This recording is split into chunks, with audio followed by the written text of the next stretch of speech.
Good evening, and thank you for joining us. If you are joining us through Facebook today, don't forget to click share and invite your friends and family to join us. Hello, everyone.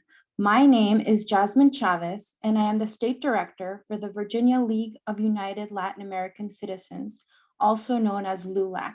We are the oldest and largest civil rights Latinx organization. The mission of LULAC is to advance the economic condition, educational attainment, political influence, housing, health, and civil rights of the Hispanic population of the United States. Thank you to those tuning in today to discuss an issue that is important to LULAC's mission. There are many obstacles that prevent Hispanic communities from being able to build their savings and achieve their financial goals.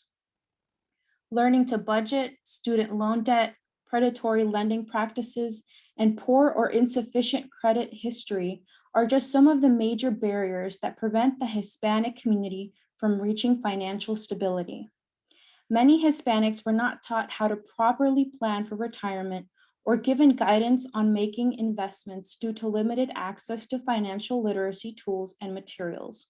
LULAC wants to address the financial literacy gap among the Hispanic community by providing resources for our young professionals to build the financial foundations for their futures.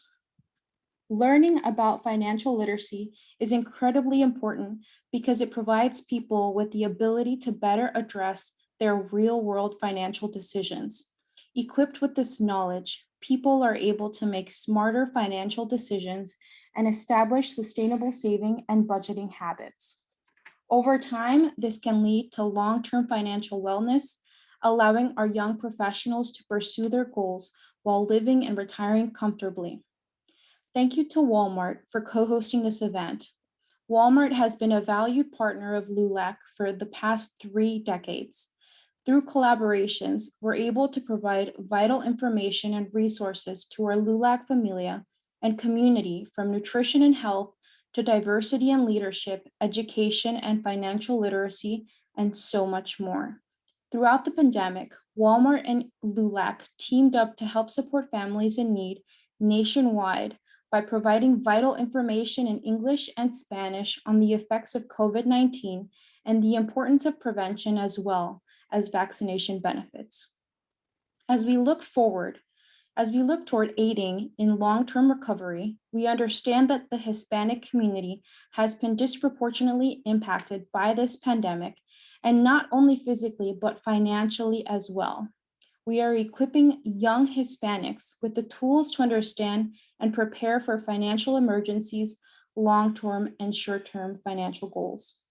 Through our financial literacy talks, we hope to shed light on the importance of 401k savings, action plans to reduce student loan or credit card debt, and project how healthcare costs and taxes will affect the retirement nest eggs purchasing a car or home. I have the pleasure of introducing Ms. Carla Dodds, Head of Marketing, Strategy, and Planning for Financial and Retail Services and proud Latina executive. Thank you, Jasmine, so much for the introduction. Yes, I am definitely consider myself a proud Latina executive, as well as a very proud Latina mom of an 18-year-old Latino constantly advocating for financial literacy and responsibility. As you may have not been able to tell by my name, I am originally born in Argentina and raised in Texas. My role as head of marketing strategy and planning for financial services is also accompanied by my role as community pillar co-lead for the Latinx Associate Resource Group at Walmart. So I am double passionate about helping build awareness and on financial solutions, increasing financial literacy and growth for all our communities. I'm also very passionate about helping our customers and communities, as well as our associates, in saving money and living better.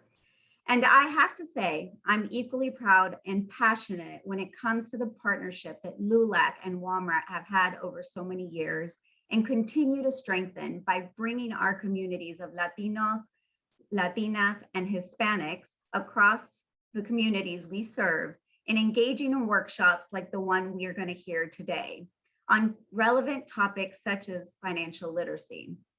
As background, and as Jasmine alluded to earlier, for those joining us today, Earlier this year, Walmart and LULAC joined together at a roundtable to discuss with young emerging community leaders to learn a little more about what their needs, their wants, and their focuses were, as well as their concerns. During those conversations, it was a key learning that one of the top discussion that we were most interested in hearing from was on needing help for financial literacy, given the financial well-being has a direct interconnection with emotional, physical well-being related to mental health and family communication, topics very close, near and dear to our hearts as Latinos. In conclusion of that conversation, Walmart and LULAC joined teams again, came together and created this workshop that you will hear today, which I am confident will be the first of many to come. So today, our hope is that you all listeners out there will walk away from this workshop with a greater knowledge around 3 key areas. 1, saving money, budgeting more effectively. Secondly, investing money and earning supplemental income. Thirdly, achieving financial and personal goals without accumulating debt. We have 2 phenomenal guest speakers today that I can't wait to introduce that will help us down this journey to greater financial literacy.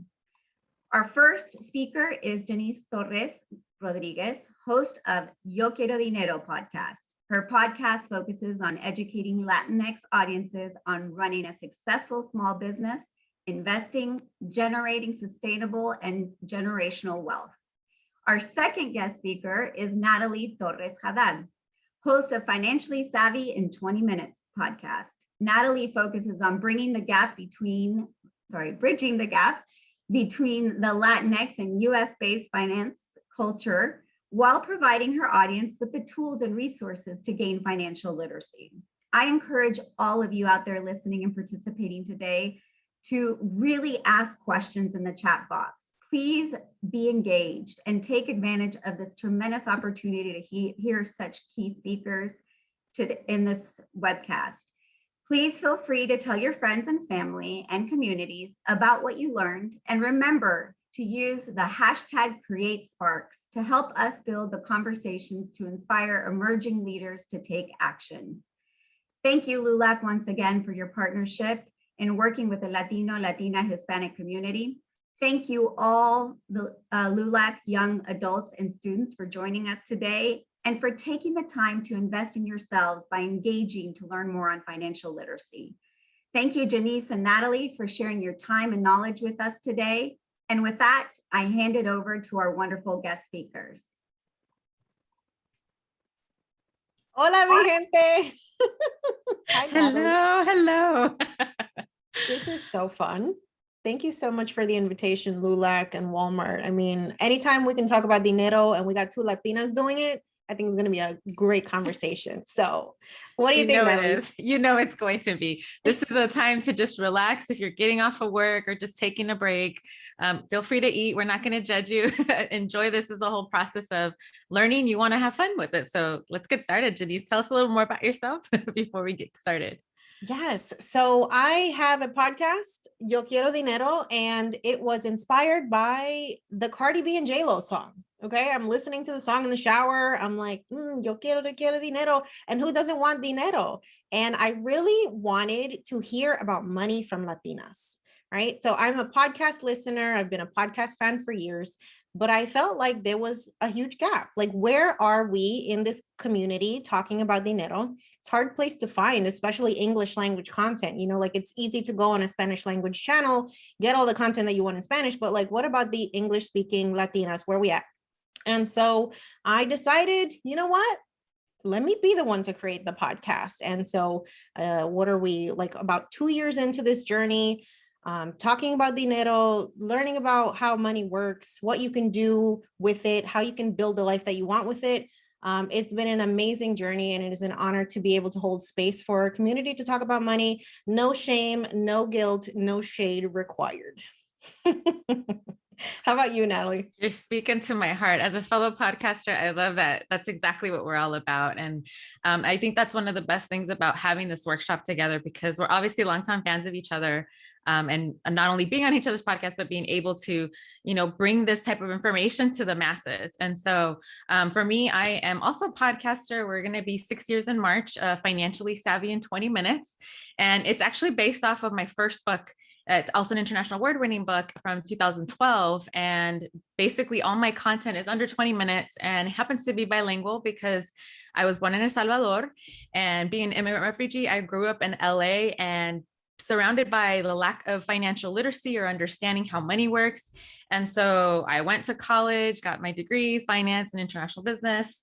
But I found myself in a lot of student debt. And like for many of us that go to grad school, we have to fund that for ourselves. And right into my second year grad school, I dealt with a lot of depression, anxiety, and I felt alone in the process. So this is why I started to not only figure out how to pay down my debt, but how to invest. And I started investing in real estate at a really young age, at 24. And I found myself constantly teaching classes, workshops, and now I travel all over the country and being able to talk about these important topics. And I'm a 2-time TEDx speaker on the topic of financial literacy. So it's being able to bring this, like you said, to the masses. If you want something in Spanish, if you want something in English, this is exactly what I love to do. So when I found out I was going to be doing this workshop with you, I was like, yes, we know what we're talking about. And right now, I think there's a lot of crazy worriness that's going on. And I know a lot of the questions. Feel free to make sure you use the chat box, people, and let us know if there's any questions you want us to make sure we hit, because we will have time for that as well. But the first question I know we're getting a lot of is, it's towards the end of the year and a lot of us are worrying still about money, the pandemic, post-pandemic. Is it, especially the end of the year is almost here, right? And what does that mean? The holidays. So how are you handling your money along with just kind of preparing for what's up coming up next? Well, first of all, I feel like my family set me up for a disaster because I got birthdays in September, October, November, then it's Christmas, then it's New Year's. I'm like, y'all, this is a conspiracy, okay? You're just trying to keep me broke for the last quarter of this year. And then as a business owner, then I got to worry about a huge tax bill in April. So it's like, I'm always running the rat race when it comes to money. And so for me, it involves a lot of planning, okay? Outside is very expensive right now. I don't know about you, but like the last time I filled up my car, I spent almost $50. There is no reason for me to be spending that much money on anything, let alone gas. So I'm like, don't invite me anywhere. We're staying home this year. That's one way that I'm trying to save money. That's what the good thing about virtual, save some time and money. It's like, look, we're going to keep doing this Zoom thing until things are just not so expensive. But, unfortunately, I don't have the luxury of always being able to do that because my family is located in other states. So one of the big things that I have to plan for every year is travel. Traveling is very expensive during the holiday season. And so one of the ways that I tackle that is by having a sinking fund or a savings account that is dedicated to travel. Because I know I'm going to spend money on plane tickets. I know I need hotels. I know I need rental cars and all of those things. Prices are going up for that stuff. So knowing that I set that money aside and I break up my budget so that I can contribute to that account every month, I have a big pot of money that then I can book tickets with. I don't have to worry about taking like the red-eye flight or, the flight that's on Christmas Day because nobody wants to be dealing with that. So just planning ahead, I think, Christmas happens the same time every year, y'all. I'm not sure if you heard, but it's December 25th every year. So just remembering that, right, and not acting like it's a surprise can go a long way to start planning for things. How about you, Natalie? That's funny you said that because every time around August, I start going into stores and you see Halloween and Christmas stuff up and I'm like, no, I'm not ready. So I know it's coming, but it always feels like it sneaks up on us. And I know a lot of us can relate to that. But, I think that's what it is. I always kind of revert back to, I have a big family. I have 28 immediate cousins just from my mother's side. And, you just said it, holidays, birthdays, trying to get everything in place. And let's be honest, many of us have our value as family. And so we want to be generous and give gifts, but let's be honest, we need to have some kind of a budget in place, right? And so I always tell people, you can't forget this. So it's BMB. So buy, make, or bake. So it's really simple. And, that's one of the things. You can just go to Walmart and buy, everything that you need to, possibly if you want to make something for your family, if you're a great baker, or if you know someone that's a good baker, just get everything that you need. And then there's a few things, like I always say, make with your nieces and nephews. Like they love building things together.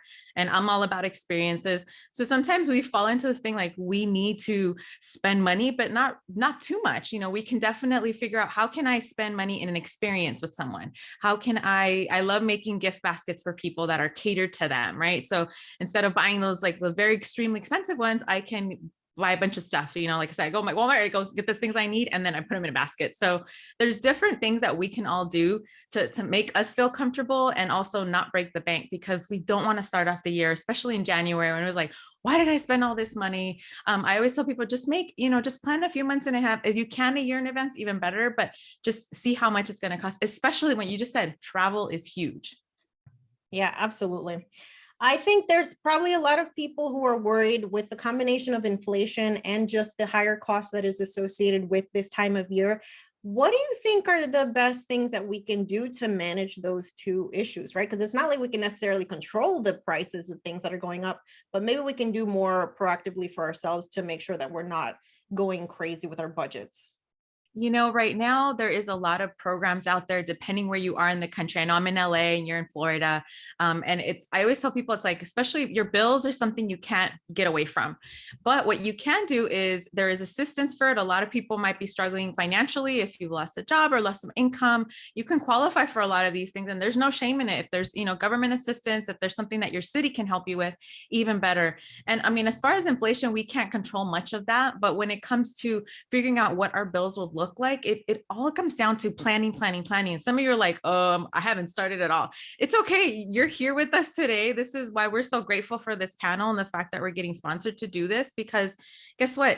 You invested in your time, you're investing in being here with us, and you're going to take away so many nuggets. You'll be like, okay, today I'm getting ready. So within a month or two, which will be the end of the year already, you're going to be able to say, okay, I've figured out where I can save some money, especially for those big bills that are always going to be consistent. Our mortgage or our rent, that's something we can't fluctuate with, but there's different ways that you can actually save a little bit more when it comes to that.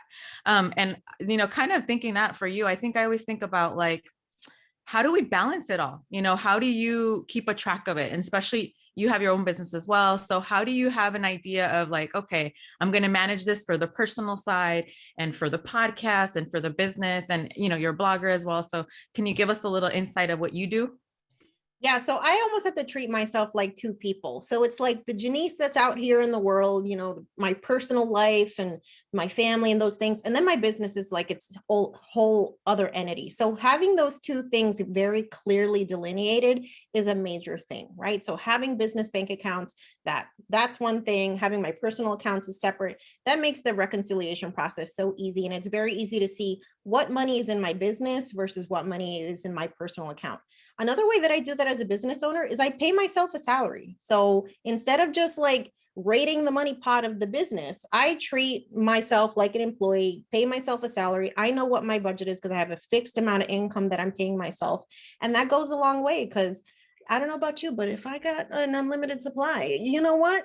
It's going to disappear. So I have to put the reins on myself and know that, that money is for this purpose and this money is for that purpose. And I do have a holiday spending account. So I love the concept of sinking funds, and maybe we can dive more into that, of just really setting your goals, figure out what you want to save for, and put a number on those buckets and start filling those buckets. Because once they're filled, then you can work on other stuff. Exactly. Those little nuggets that will go on each one, because like you said, you won't have a holiday spending bucket every year. Every month. It's at that quarter, the end of the quarter. So Yes. you know what you're doing. Yeah. So let's talk about the budgeting basics, right? Like, let's talk about how we can build our budgets in a way that don't feel like diet culture, deprivation, and restriction. Because I think that's what freaks a lot of people out about that word. It just feels like, I'm supposed to hate this process. And actually, no, it's not if you're doing it right. Yeah. And you just said the word diet. Even I had to like hold myself, just the budget sounds like diet to me. And I always think of, and so some people, fine, if you can't handle the word budget, how about just picking healthier habits, right? Because, you get that common question is like, well, should I have multiple accounts? Should I figure out, how I can manage these little things that come in our funds? there is a way of doing it. And we know there's so many different strategies to do that, right? We can talk about the zero-based budget, right? We could talk paying yourself first. I think that was probably one of the first things that I learned how to do for, especially if you have kids or teenagers that are getting their first jobs. This is the time to let them know, pay yourself first. And what that means, save 10% of what you make and you don't spend that money, right? So you can put that in a retirement account or a savings account.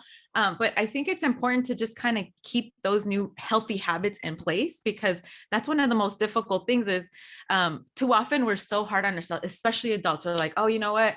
I messed up on that account, or I didn't save enough. And now I'm overdrawn, or I'm, beyond my credit limit, whatever it might be. It's like you can still fix that. Hopefully you learn from it and don't keep but understanding that you can start incorporating these little type of habits that you're like, oh, you know what, maybe I don't know if you use an envelope system, or do you, obviously I know you do a lot of this stuff online. Envelope system is more, I think, for those that are starting out, but I'll be honest, once in a while I'll do it too, where I'm like, oh, I want to go on vacation, I want to go on a trip, and whatever I can stash away in that, a few dollars can really go a long way. Yeah, I love using the pay yourself first method, because I'm really making sure that my retirement goals, my savings goals are being prioritized over my frivolous spending. And I like using a couple of different accounts to manage my budget. So I have 2 checking accounts, one for the fixed expenses and the other one for my everyday spending. And that just makes sure that I'm not using money that's intended to pay for rent or for my car payment for the everyday things that we need in life. So I think having that separation is super key. And then I actually have 3 different savings accounts. So I have one for short-term savings goals, things like, saving for the holidays. If I have something I want to upgrade in the house, maybe a new piece of furniture or something like that, that's like a short-term savings fund. And then I have a long-term savings fund where I'm saving up my down payment for a house when I decide to purchase a home. That way that money is separated and I'm not tempted to spend it on other things like a vacation to Cabo. And then my emergency fund is a completely separate thing, right? Because I think when you give money a job, it's much easier to have it stick with the job versus trying to figure out what portion of this big pot of money is intended for these things. I'm a very visually driven person, and so seeing that helps me a lot. Oh, absolutely. I think most people are, right. We kind of forget that, I always tell people, do you have little big piggy banks when you're starting out? Do you have an envelope system? I always tell people, try out as many different systems that work for you, because maybe you might be doing all of them, or you might choose one that's just best fits for you. And I know we've talked a little bit about the type of needs that we have, right? There's the 50-30-20 rule, right? And it's what does that mean to you? Is that, okay, 50% of our what we need, there's a 30% of our wants, and then there's 20% of our savings, right? Hopefully we never end up touching. And one of the funnest tips I always heard was, whenever you get your tax return, try to not touch any of it at all, but at least, yes, 20% of that tax return, you put it away, and that way you never touch it. I know some cultures, I know Latinos, not so much yet. Hopefully we'll start doing that more, but I know a lot within Asian cultures and other cultures, they won't touch any of that tax return at all. So there's ways that we can, kind of figure out how we can tweak certain budgets. But before we continue, I know we have a poll question that we wanted for the audience. And so if you have a chance to chat, or if you're watching this through Facebook Live, feel free to, kind of tell us what you do. But Jannese, you want to ask the question? Yes. So we want to know, how do you actually budget? And we have a couple different options. First, we have the zero-based budget, pay yourself first method, the 50-30-20 method. Do you use an envelope system? Do you use some hybrid, or do you use nothing at all? Because guess what, y'all? I didn't budget for a very long time because I had this skewed idea that I made too much money to have to budget. Okay.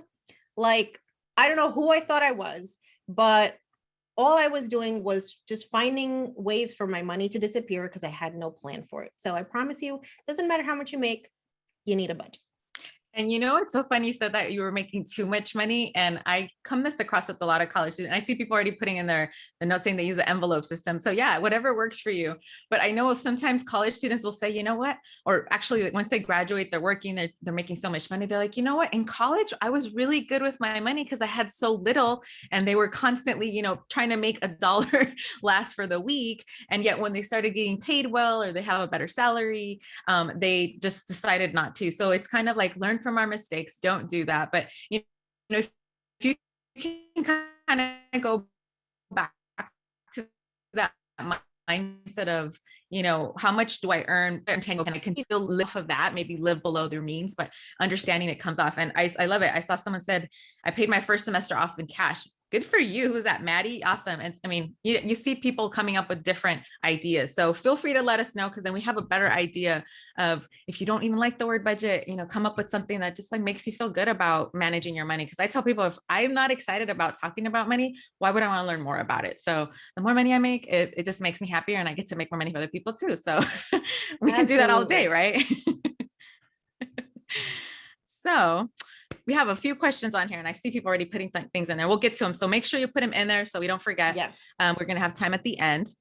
Okay. But, so you want to talk some long-term spending stuff, long-term goals, right? Because we don't just want to work to pay the bills.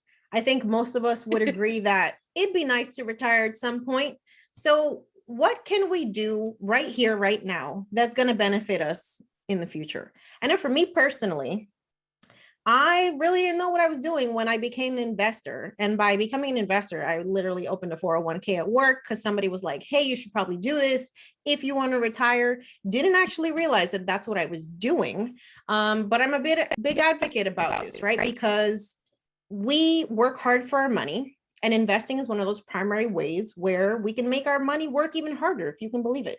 So what do you think we should be doing right now, Natalie, to set us up for success in the future?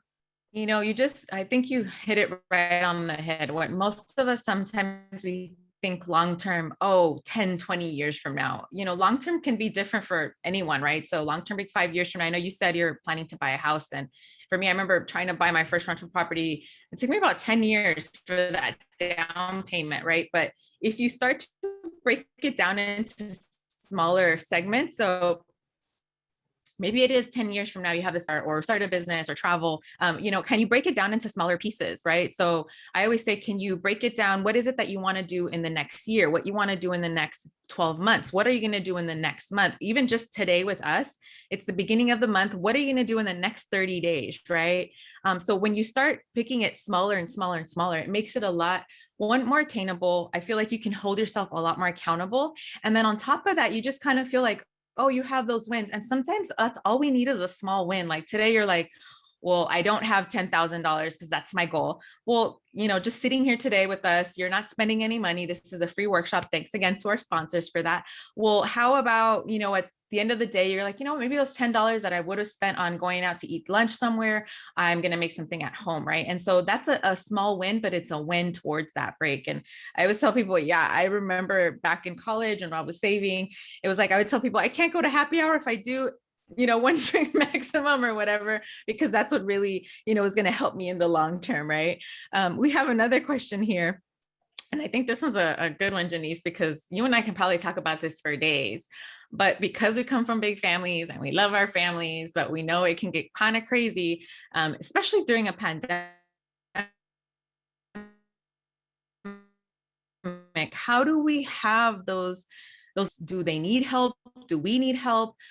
Is everyone okay? How did you manage, to handle that this past, almost 2 years now? Yeah, so I definitely had family who was affected by layoffs and furloughs. And so, seeing that is, you can feel very helpless when you're in a position that you can't necessarily help.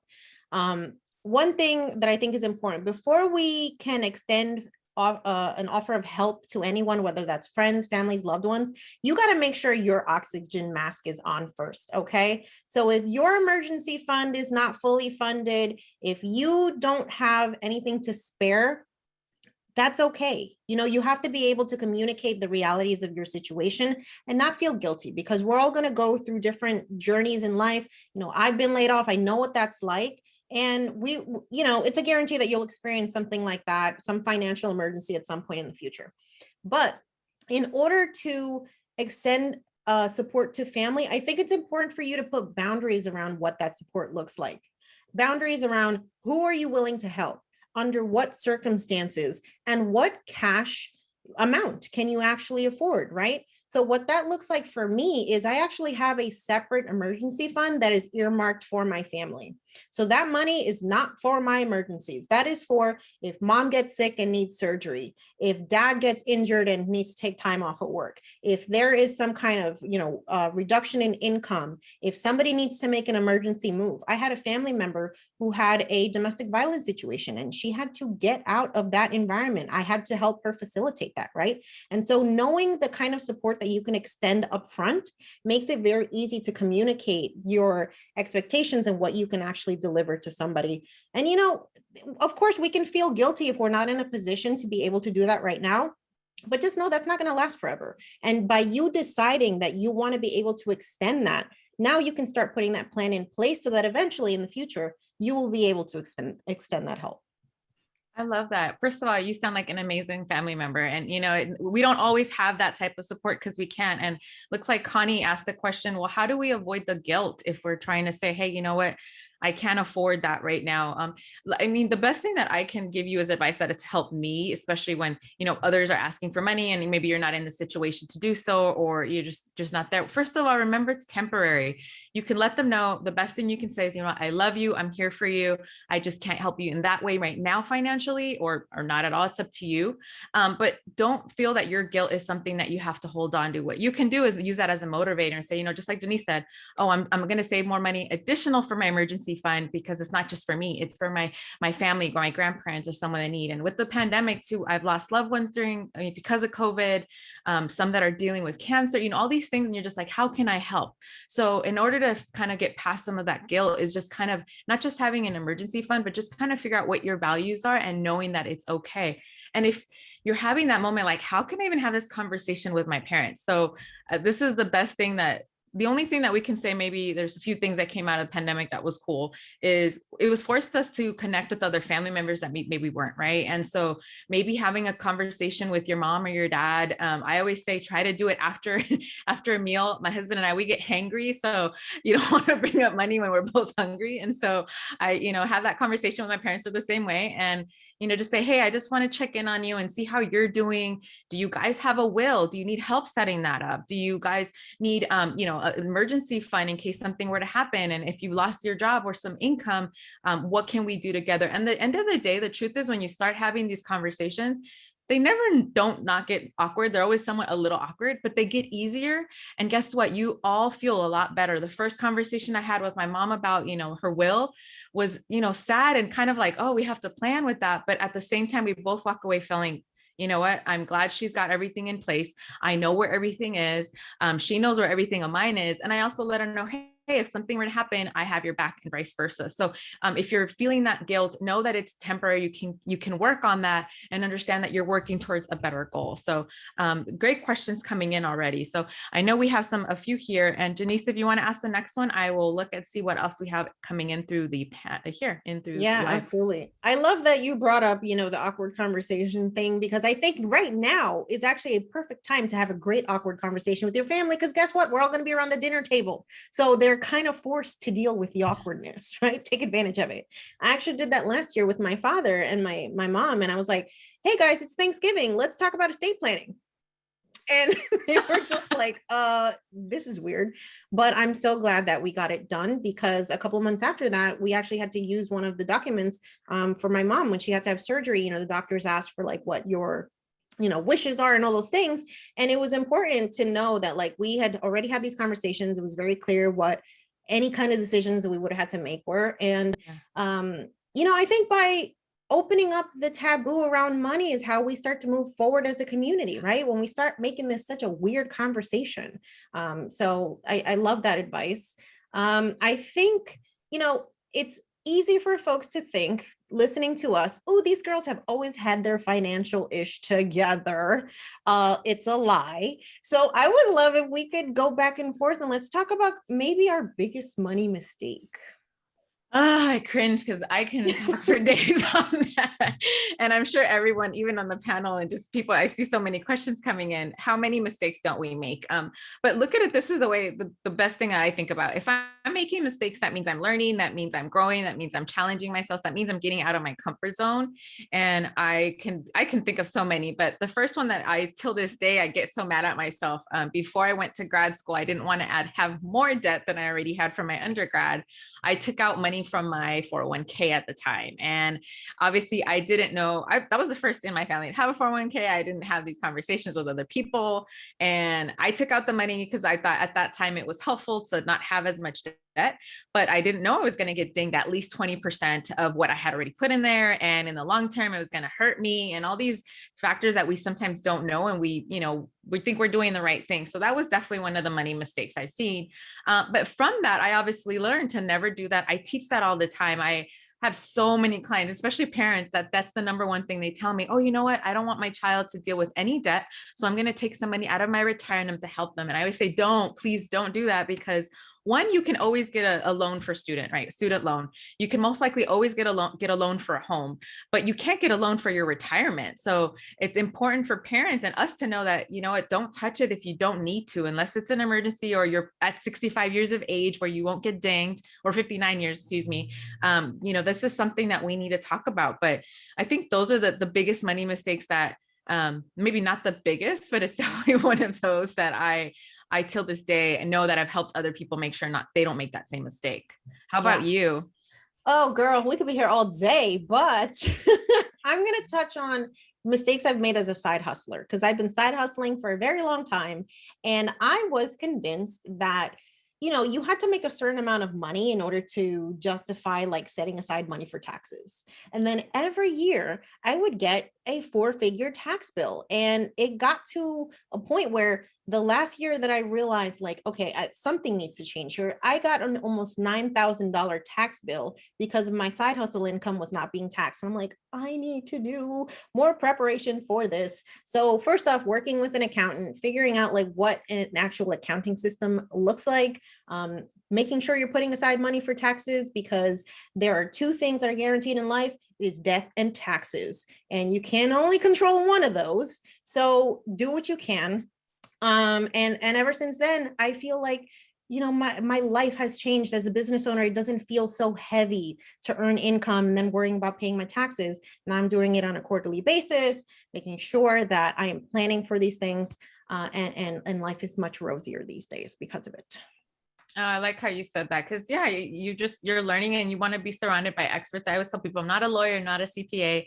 So I definitely have them on my team because they help me along the way. Because of course you get these property tax bills, you get all these other additional taxes that sometimes you're just not even, and it's sometimes not even a tax bill. Sometimes it's, guess what, your roof caved in. That definitely happened to me once, where I bought a place and literally on the closing day, they gave me the keys and the ceiling came in. So that was fun, but having some kind of emergency fund for that reason is something we need in place. And we're getting some questions here already. And one of them, I think this one is from Vanessa, is how do we keep motivated to keep that budget going?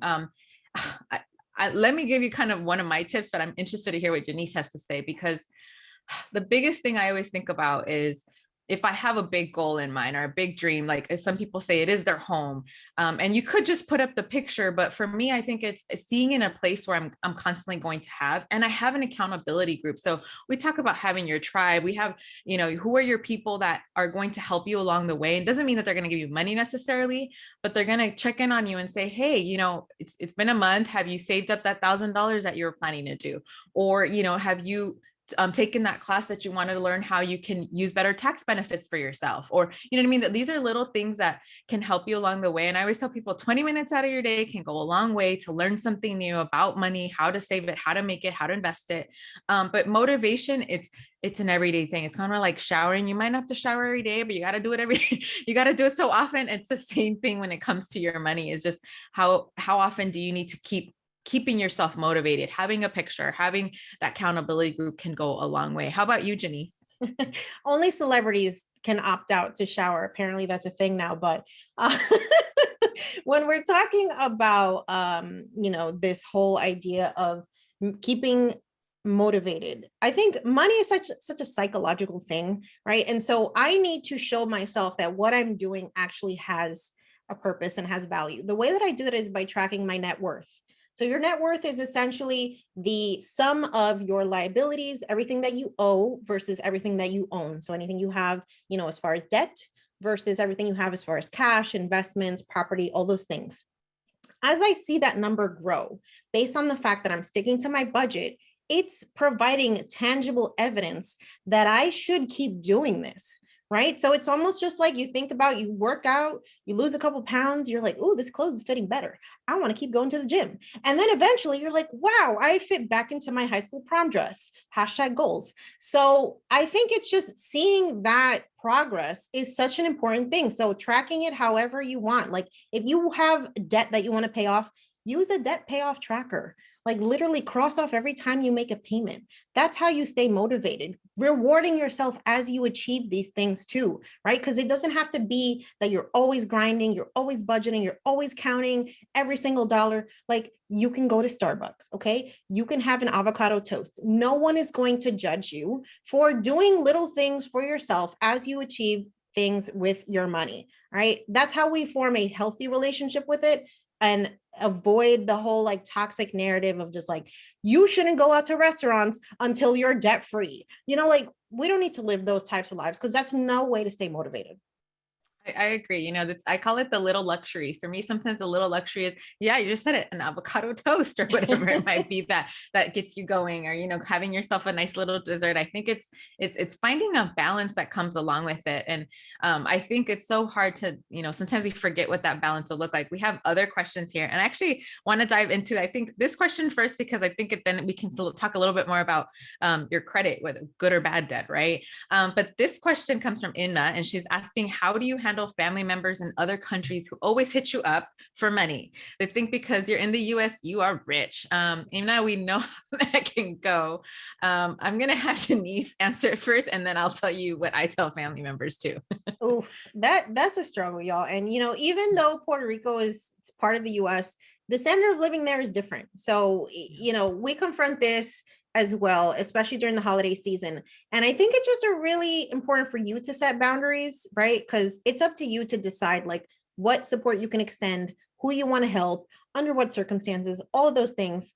Send them our podcast, right? Because just because they're in another country doesn't mean that they can't learn about money either. Yep. But I think it's important to just be clear. Sometimes the hard conversations are not the easy ones to have on purpose, but when people know like what they can expect from you and there's no question about what that support will look like, you'll get a lot less questions. I think it's also important, like if you're ever going to lend anybody money that you love, don't just give it to them. Right? Because lending money is what can break up relationships. When you're going back and forth, you're like, hey, you're going to pay me back, whatever. When you can extend help, make it a gift. Always make it a gift. And then be okay with never seeing that money again. I agree. If you are saying you're lending it, just be careful that most likely it's going to be as a gift. And I think one of the things the way I answer that too, not just to like my own family members, but to others that have this conversation constant. Now it is easier to send money. So there's ways to try to save some money in that sense, using different tools and apps. But I think the important part is having that conversation with them. What do they need the money for? And if it's possible for you to work something out with them and saying, okay, you know what, like Jannese said, send them podcasts, send them things that they can learn how to budget and say, you know what, I can lend you this money, but this is what I need from you in return. So it's kind of that it keeps them accountable. And chances are, if you tell them, I would like for you, and I do this all the time, take this if they would have attended today's workshop, right? Financial literacy workshop. I want you to learn a little bit more about budgeting. And you could lend them the money, and chances are they won't ask you again, because now it's kind of like a child asking you to money. You want them to do something. So it's hard to say no to family, but kind of keep that in mind that you can have that conversation where you can help in it, how it goes, right? All right. Absolutely. All right. So let's hop into, well, there's another question here, and I think this is important, right? Because as we tend to start building wealth, and if you're a first generation wealth builder, you don't necessarily have a big network of people that you can just ask money questions to. And so it's important that at some point, maybe you're going to need to rely on financial professional, like a financial advisor. I know I've worked with the CFP as I've started building wealth, and it was important for me to, first off, do they get like what my individual specific needs are as a woman of color? So finding a Latina CFP, that was important to me because there's just unique things that I have to plan for as a Latina that somebody who is from the community would understand. And then you want to make sure that they're operating in your best interest. So the way to do that is to verify whether or not your financial advisor is what's called a fiduciary, which means that they are legally obligated to always act on your behalf in your best interest. They're not going to sell you something just because they're making a big commission on it. They're actually going to refer you to the best tools that exist in order for you to achieve your specific goals. Any thoughts on that, Natalie? Oh, I agree. I agree completely. It's kind of like you're dating someone. So I always tell people, don't feel like you are stuck with that person. If somehow that's not driving, or you feel that they're not following through on what they said they were going to do, it's okay to shop around for the right financial advisor, for the right CPA. And for me, I'm always weary of someone, if they say, oh, I'm a coach, or I'm something that, chances are they're not certified. They don't know all the tax laws. They don't know everything that comes with it. So, the best thing is I ask around, like, hey, who are you working with? Do you mind? I want to set up a meeting with them. And like I said, it's kind of like you're dating, have these quick little meetings with them to see if they are going to follow through. And if you find someone that's great for you, chances are you're going to be there for a long time. So it's sometimes it takes a little time to find the right person, but when you do, you'll know, and start asking around with your friends and see, they might not have one. Guess what? You're going to start having that conversation. And now you start accountability group saying, hey, how did that meeting go? What kind of questions should I be asking? Right. And I know we had way more questions, which is awesome. We're gonna get into it. One of them I think has a lot to do with what we're talking about is savings and figuring out how we can, achieve our long-term goals. But one of them is credit, right? Is there such thing of a good and bad debt? And if so, how is it that we can work it to our benefits, right? And I always tell people, yes, there is a difference between good and bad debt. Granted, it's all debt, which you don't want. But, if you're looking to buy a place, if you want to, get a loan, you understand that there's different types of bad credit. So bad credit is if you have credit card debt, right? But good credit can be that maybe you have a loan on a student loan or you have a mortgage. Those are considered good debt. And so understanding that you can learn from your mistakes, or not mistakes, you can learn from what you have in this loan. And a lender, who is the person that lends you the money, will say, oh, Natalie's been paying off her student loans on time every month.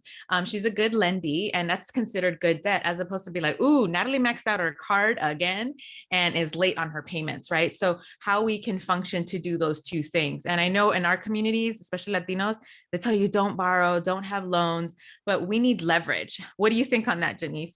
Oh, absolutely. I mean, that's the thing. If you're using debt to buy assets like a home or to invest in a business that then is going to allow that business to grow, that makes a lot of sense to me, right? As a business owner, I have access to lower interest rate loans than like the general public would have. So it makes sense for me, instead of potentially emptying out my business checking account, to go take a loan that's like at 1-2% interest, make the investments in my business that are going to then let me add another couple $100,000 of revenue into my business, right? Like that makes a lot of sense to me. But if you're taking out loans because you're overextending yourself, or you're buying things that you can't afford, you're not assessing whether or not those payments are going to be something that are feasible for you, that's a big problem. And I think that happens a lot of times when we're looking at homes, right? The mortgage lender will tell you the max you can afford, quote unquote, but is that actually real? Is that number actually real? Is that payment going to be okay for you?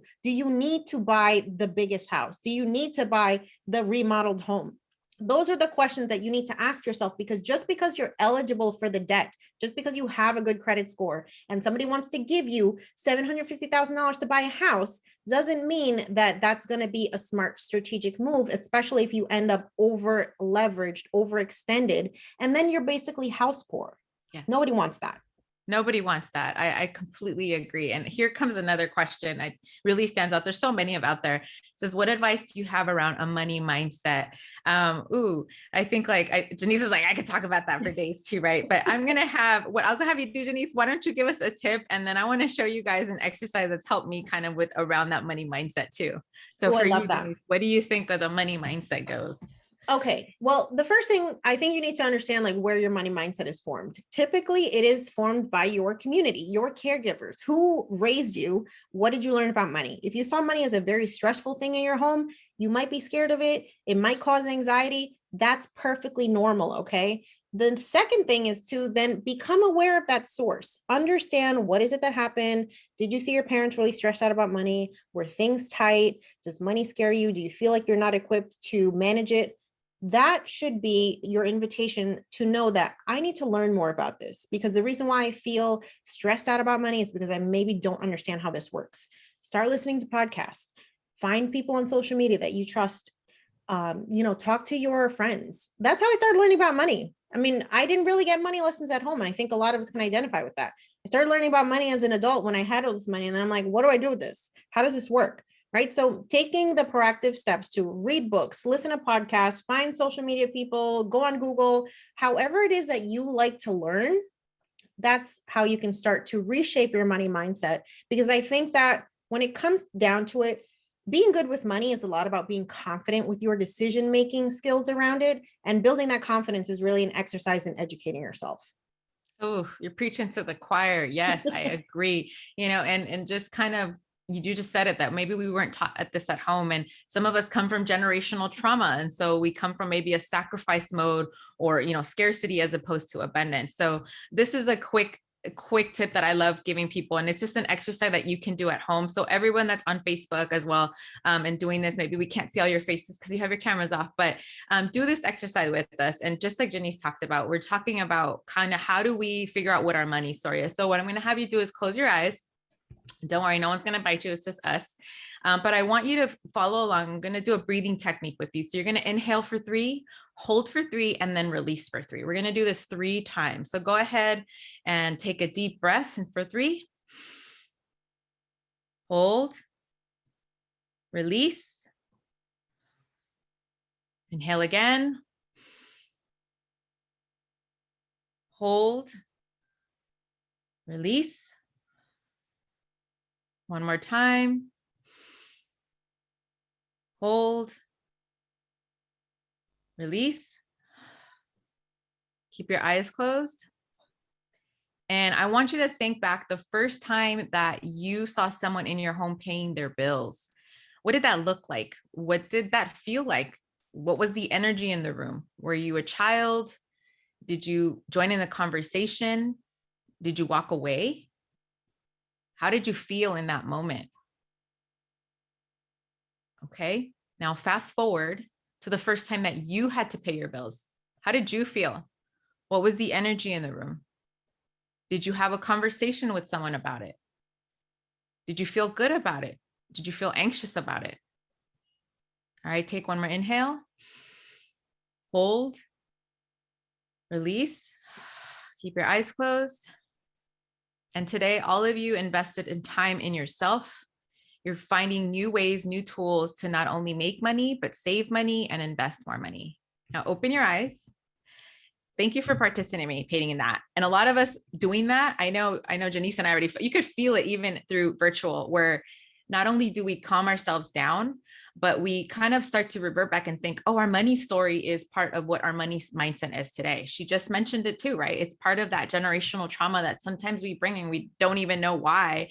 It's kind of like, oh, my parents are always in a hurry or last minute to pay a bill, so that's how I pay my bills. And so you bring with a lot of anxiety and procrastination towards it. When you start to own into that money story, it makes it a little bit easier, right? So kind of keeping that in mind, do those breathing techniques before you make a bill, before you make those big money decisions. Trust me, there's times where I'm like, I'm about to sign away my life for this amount of a loan, right? Especially when it comes to buying property. But having those kind of money mindset of like, I'm confident, I know what I'm doing, I've done the due diligence, I'm educated enough. This is something that we can change, for our future. So we have a few more questions, but how did you feel through that technique too? That was amazing. And I vividly remember the first time I paid my bills, I was terrified. I'm like, I cannot be late because my dad said if I'm late on this bill, I will ruin my life. So I had this fear of like anything that I owed to somebody, I needed to get it out of the way. And it was always like this anxiety. And now it's just like, you got to heal that stuff.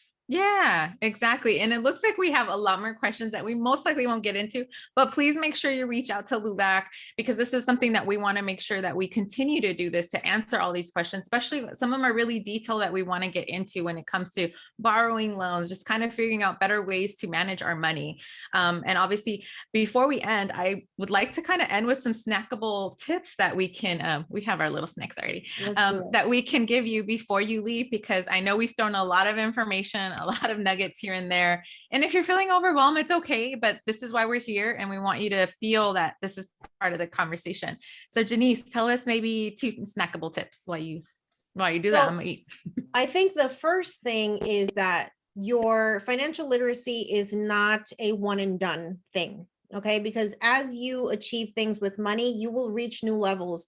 And this reminds me of a question that we have here, where it's just like, you're earning more money, Jose, you're petrified of what to do. You have your basic stuff in place. You got your savings, you got your budget.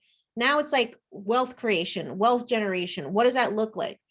You're going to have to start educating yourself more on next level investing, right? This is when you might want to bring in a professional, a CFP, a CPA, somebody who can help you create that long-term plan. That's something that I had to tackle too when I was starting to build wealth. And I wanted to make sure that I'm not just thinking about right now. I'm thinking about Jannese 10 years from now. I'm thinking about retired Jannese. I'm thinking about how can I set myself up now at the age of 36 to be able to take care of my parents when they're retired. So that level of perspective can require multiple eyes. So as you grow in your journey, your requirements are going to be different. The things you got to learn are going to be different. And I would say the second thing is forgive yourself for your mistakes, because regardless of what anybody calls themselves here on the internet, no one is an expert in anything. And that includes money. So you can be good, you can be great, but nobody's an expert. We're all going to make mistakes. We still make mistakes. And so forgive yourself, learn the lesson, and do better next time. I love that. And for those that are still asking questions, and I wish we can get some, make sure you tag our host and use the hashtag, which is Creative Sparks, because then we can make sure we can get back to you on those questions, because we know that's important. And those are excellent tips. I think my snackable is, it kind of comes back to one of my favorite sayings that my grandma used to say this all the time, as well as my mom, is where our ancestors' wildest dreams come true. And for me, that is such a strong message, especially as Latinos, as Latinx, Hispanic, however you identify. We are in a place of opportunity. We're in today, just being in this incredible workshop that's available to us that wasn't available to our ancestors. We're actually smarter today than we were, yes, or at least an hour ago, I'm hoping. And I think that's something I always remind people of, just kind of, we have to give ourselves that credit, that just because maybe we're not at the place that we wish we wanted to be, or we thought we would be, we're better off than most, and especially today. And also on top of that, we know that we're working towards a better future, whether it's for ourselves, our family, our children, whatever it might be. So just kind of knowing that everything is temporary. If you find yourself in a lot of debt, or maybe you recently lost your job or a loss of income, it's going to be okay. You have some tools already today. And thank you to our host for doing this. If it wasn't for LULAC, Walmart being able to provide this for us, how else can we move on into making better decisions? Any last thoughts before we go? But thank you so much, everybody, for joining in with us, because there's just so much information, and you can, make sure you tag our host and use that hashtag as well. Absolutely. I invite you all to follow LULAC and Walmart so that you know when more of these types of events happen. That is definitely this is a grassroots community movement, and we need you to be part of that community. So make sure that you follow not only us, but you follow LULAC and Walmart so that you can take advantage of all the opportunities that I know that they're cooking up for you. Make sure that you use the hashtag Create Sparks on any post that you put on social media. And one thing that I'll say is you can be that spark, right? You can be that spark that starts to change things amongst your community. So if you're the first one that's learning about money, don't keep it to yourself. That's selfish, y'all. Talk about it. Share what you are learning with your friends and your family, because you might be that spark that changes things for your family and for your friends for generations to come.